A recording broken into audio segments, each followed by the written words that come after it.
So, Bharadwaj గారు, కేరళలోని brain eating amoeba అనేది ఎలా స్ప్రెడ్ అయ్యడం స్టార్ట్ అయిందో, గుజరాత్‌లో కూడా చండీపుర అనొక వైరస్ మళ్ళీ అట్లానే అక్కడే ఇనిషియేట్ అయ్యి స్ప్రెడ్ అవ్వడం స్టార్ట్ అయింది.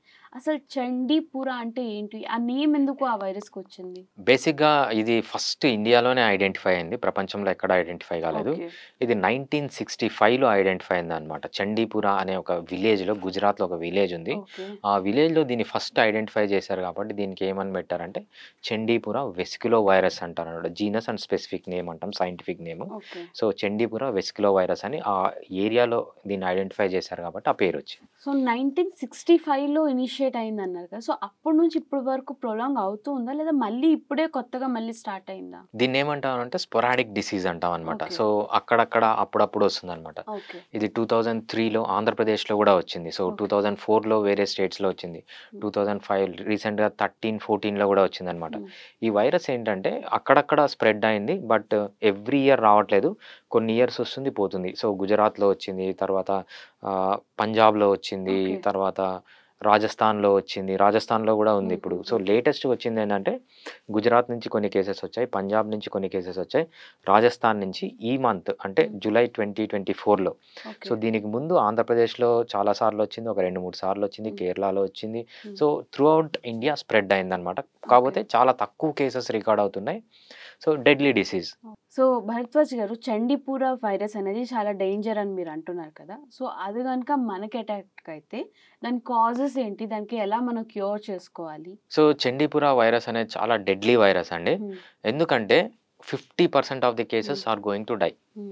ఫర్ ఎగ్జాంపుల్ 100 మందికి అటాక్ అయిందంటే హ్మ్. 50 మంది చనిపోతున్నారు. ఓన్లీ 50% మందే బతుకుతున్నారు. ఓకే. సో, అంత డేంజరస్. So, okay. దీనికి సింప్టమ్స్ వచ్చేటప్పటికి చాలా క్విక్‌గా ప్రోగ్రెస్ అయితాయి సింప్టమ్స్. ఓకే. దీన్నేమంటారంటే మెనింగో ఎన్సెఫలైటిస్ అంటారు. ఇది హ్మ్. కూడా బ్రెయిన్ ప్రాబ్లమ్. హ్మ్. ఇది డైరెక్ట్‌గా ఈ వైరస్ అనేది బ్రెయిన్‌లోకెళ్ళి హ్మ్. బ్రెయిన్ డ్యామేజ్ చేస్తుంది. హ్మ్. ఎంత క్విక్‌గా చేస్తుందంటే within 24 hours. Okay. So, within 24 అవర్స్‌లో ఇర్రివర్సిబుల్ డ్యామేజ్‌కెళ్తాయన్నమాట. ఓకే.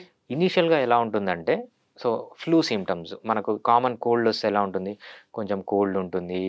బాడీ హీట్‌గా ఉంటుంది. హుహు. ఒక్కొక్కసారి వామిటింగ్ వచ్చినట్లుంటుంది. ఒక్కొక్కసారి వామిటింగ్ వస్తుంది. అవును. అదేవిధంగా బాడీ పెయిన్స్ అంటాము. ఇవన్నీ ఇనీషియల్ హ్మ్. స్టేజ్‌లో ఉంటాయి. హుహు. వితిన్ 24 అవర్స్ ఎంత సివియర్ అవుతుందంటే ఇది హుహు.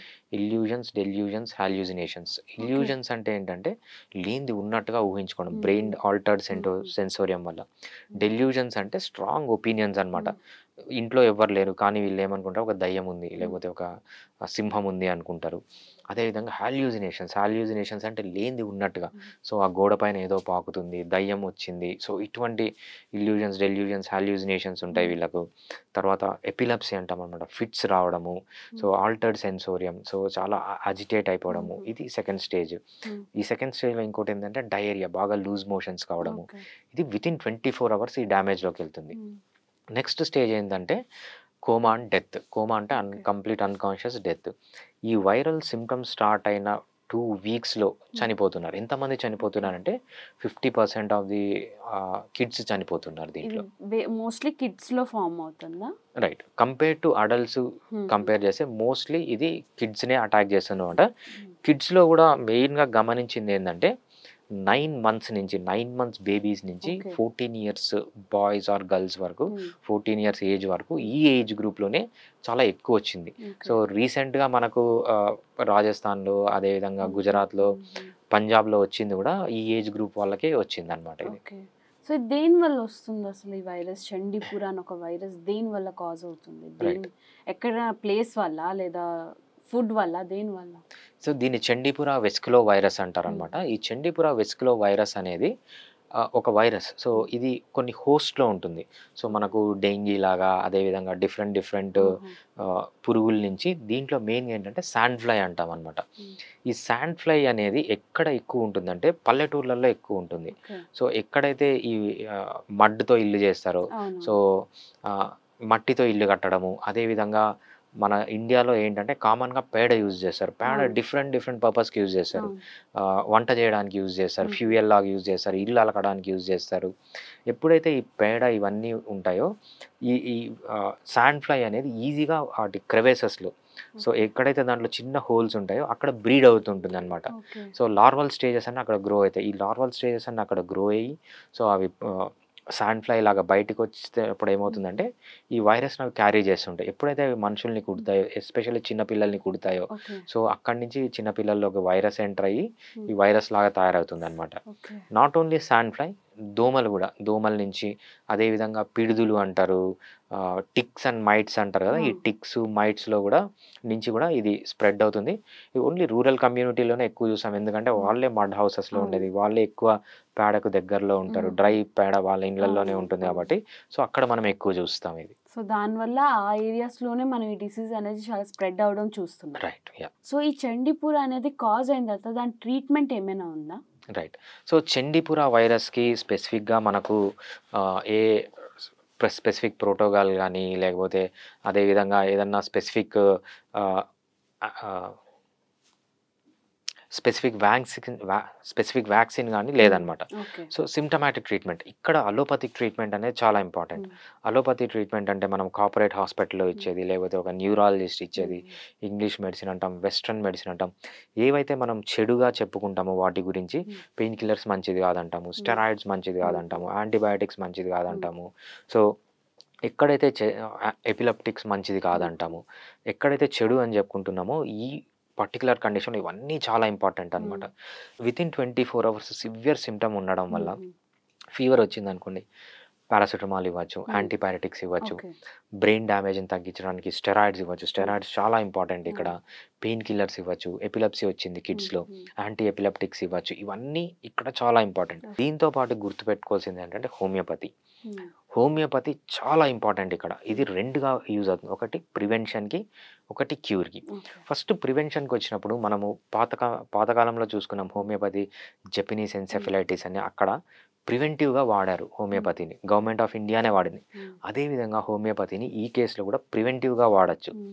ప్రివెంటివ్‌గా వాడినప్పుడు ఏమవుతుందంటే ఒక్కొక్కసారి డిసీజ్ రాకపోవచ్చు. హ్మ్. ఒకవేళ వచ్చినా కూడా సింప్టమ్స్ ఇంటెన్సిటీ గాని, డ్యూరేషన్ గాని, ఫ్రీక్వెన్సీ గాని తగ్గిపోతుంది. హ్మ్. ఈ ఆల్రెడీ ప్రివెంటివ్ మెడిసిన్స్ తీసుకోవడం వల్ల. ఒక్కొక్కవేళ హాస్పిటల్‌లో అడ్మిట్ కావాలంటే ఒక్కొక్కసారి హాస్పిటల్‌లోకి కూడా పోకుండా హ్మ్. కాపాడుతది. ఓకే. ఆల్రెడీ హాస్పిటల్‌లో అడ్మిట్ అయ్యారు. ఈజీగా త్వరగా డిశ్చార్జ్ కావడానికి యూజ్ హ్మ్. అవుతుంది.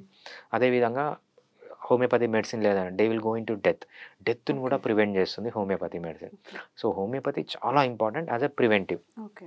అదే విధంగా ఒక్కసారి డిసీజ్ హ్మ్. వచ్చిందనుకోండి, స్టేజ్ 1లో సో, సింపుల్ ఫీవర్ ఉంది, నాసియా ఉంది, వామిటింగ్ సెన్సేషన్ ఉంది, బాడీ పెయిన్స్ ఉన్నాయి.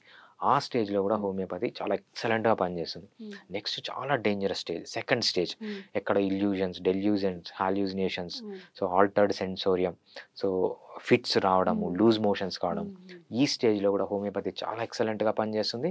దాంతో పాటు ఫైనల్ స్టేజ్ కోమా, డెత్ స్టేజ్‌లో ఉన్నా కూడా హోమియోపతిలో చాలా ఎక్సలెంట్ మెడిసిన్స్ ఉన్నాయి. ఇక్కడ కన్సిడర్ చేయాల్సిందేంటంటే, మీరు అలోపతి యూజ్ చేస్తారా? పెయిన్ కిల్లర్స్ యూజ్ చేస్తారా? స్టెరాయిడ్స్ యూజ్ చేస్తారా? అవన్నీ కంపల్సరీ యూజ్ చేయండి. హ్మ్. దాంతో పాటు హోమియోపతి యూజ్ చేయండి. So, okay. డబుల్ బెనిఫిట్ ఉంటుంది ఓకే. పేషెంట్‌కి. ఓకే. ఇక్కడ గుర్తుపెట్టుకోవాల్సిందేంటంటే తల్లిదండ్రులు గానీ, లేకపోతే వేరే మెడికల్ ఫెసిలిటీ హ్మ్. హ్మ్. గుర్తుపెట్టుకోవాల్సిందేంటంటే, మా మెడిసినే గ్రేటు, మాదే గ్రేట్ అనుకోకుండా వేరే దానికి కూడా ఇంపార్టెన్స్ ఇయ్యాలి. ఓకే. సో, చండీపూర్ అనే వైరస్‌కి మనం మల్టిపుల్ వేస్ ఆఫ్ ట్రీట్మెంట్ ఒకేసారి తీసుకున్నా no problem. Right. So, okay. వేరే ట్రీట్మెంట్ అని కాదు. Especially homeopathy. Hmm. Homeopathy speciality ఏంటంటే, మీరు ఏ సిస్టమ్ ఆఫ్ మెడిసిన్‌లో తీసుకొని హోమియోపతి వాడినా ఎటువంటి సైడ్ ఎఫెక్ట్స్ ఉండవు. ఓకే. ఓకే. ఫర్ ఎగ్జాంపుల్ మీరు ఆయుర్వేద తీసుకుంటున్నారు, యునాని తీసుకుంటున్నారు, సిద్ధ తీసుకుంటున్నారు, అలోపతి మెడిసిన్ హ్మ్. తీసుకుంటున్నారు.